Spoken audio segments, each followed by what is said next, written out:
বিজেপির নতুন জাতীয় সভাপতি হিসেবে আজ দায়িত্ব নিলেন নীতিন নবীন। নির্বাচন ছাড়াই তিনি সভাপতি নির্বাচিত হন এবং দায়িত্ব গ্রহণ অনুষ্ঠানে প্রধানমন্ত্রী নরেন্দ্র মোদী উপস্থিত ছিলেন।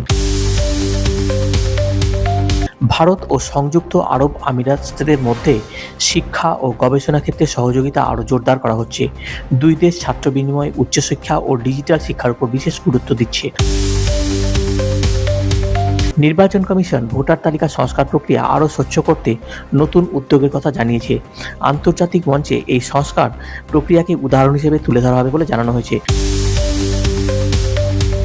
ভারত ও ইউরোপীয় ইউনিয়নের মধ্যে মুক্ত বাণিজ্য চুক্তি চূড়ান্ত হওয়ার পথে। আগামী 27 জানুয়ারি এই চুক্তি নিয়ে গুরুত্বপূর্ণ আলোচনা সম্পন্ন হওয়ার সম্ভাবনা রয়েছে। দেশের উপকূলীয় নিরাপত্তা নিয়ে সচেতনতা বাড়াতে সিআইএসএফ কোস্টাল সাইক্লোথন শুরু করতে চলেছে। 28 জানুয়ারি এই অভিযান শুরু হয়ে বিভিন্ন উপকূলীয় শহরগুলিতে জাতীয় বার্তা দেবে।